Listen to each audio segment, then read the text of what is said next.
Good morning. Saint Georgia girls school में आपका स्वागत है। मैं हूं सुमिता पांडे।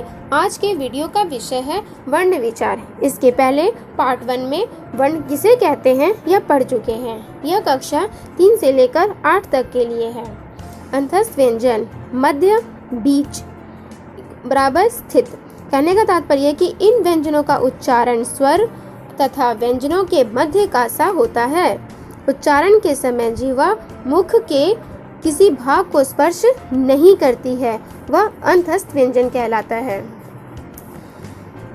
उदाहरण ये 4 हैं: य, र, ल, व। ये अंतस्थ व्यंजन है। उष्म व्यंजन, उष्म अर्थात गर्म हवा निकलती है। तो इन व्यंजनों के उच्चारण के समय वायु मुख से रगड़ खाकर ऊष्मा पैदा करती है, यानी कि जब हम मुंह से बोलते हैं तो हमारे मुंह से गर्म हवा निकलती है, वह उष्म व्यंजन कहलाता है। ये 4 होते हैं: तरावेश, मूर्धन्य स, दंत स, ह।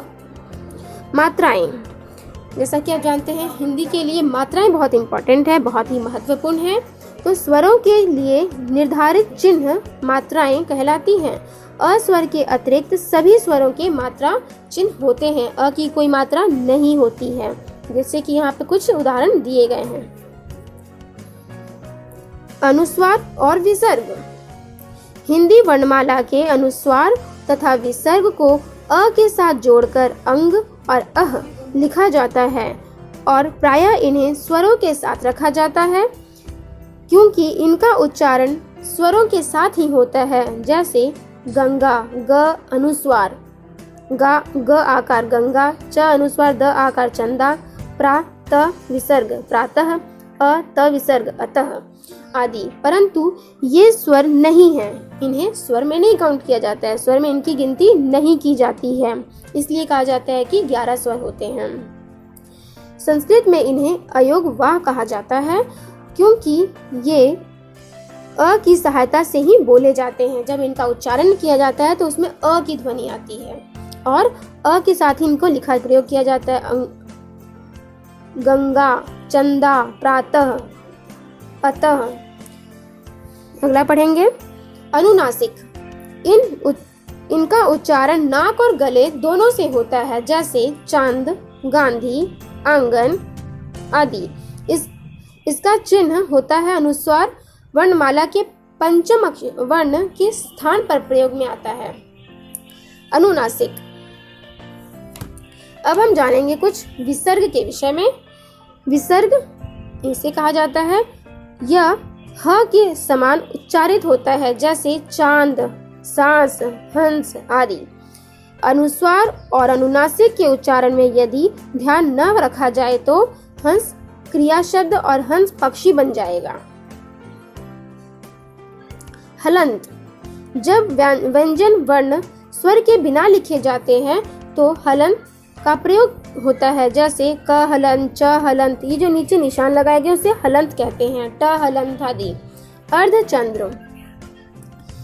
यह विदेशी ध्वनि जिसे आगत नाम से भी जाना जाता है, इसका प्रयोग अंग्रेजी भाषा के शब्दों में किया जाता है, जैसे डॉक्टर, ऑफिसर, कॉलोनी, काफी आदि। वर्ण संयोग। वर्ण संयोग मतलब वर्ण को जोड़कर लिखना। कैसे जोड़कर लिखना है वो बताया जाएगा, कि एक वर्ण है उसको तोड़ा गया है और तोड़ करके फिर कैसे जोड़ा गया है वो बताया जाता है। वर्णों का मेल वर्ण संयोग कहलाता है, जैसे क्ष, त्र, ज्ञ संयुक्त वर्ण है। जो अब हम जानेंगे ये अक्षर शब्द कैसे बना है। क जोड़ मूर्धन्य स बराबर अक्षर, त जोड़ र बराबर त्र, ज जोड़ अ बराबर ज्ञ बनते हैं। कुछ वर्णों को तोड़कर कैसे बनाया जाता है यहाँ यह बताया गया है।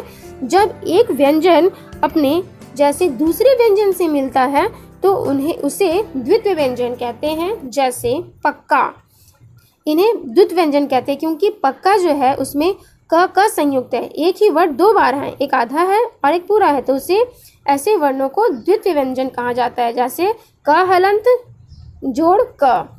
इन वर्णों को द्वित्व व्यंजन कहा जाता है जहाँ एक ही शब्द 2 बार आए, जैसे क हलंत क द्वित्व व्यंजन कहलाते हैं। बहुविकल्पीय प्रश्न, कुछ प्रश्न दिए गए हैं। भाषा की सबसे छोटी इकाई, इनमें से कौन सा स्वर नहीं है? स्वर वर्गों के कितने भेद हैं? हिंदी में व्यंजनों की संख्या कितनी है? जिन व्यंजनों के उच्चारण में चिन्ह जिह्वा मुख के विभिन्न स्थानों को छूती है। एक से अधिक व्यंजन जब जोड़कर या बोले जाते हैं स्वरों के उच्चारण में सहायता नहीं लेनी पड़ती है। इन सभी प्रश्नों को आप लोग याद करेंगे, कॉपी में लिखेंगे। धन्यवाद।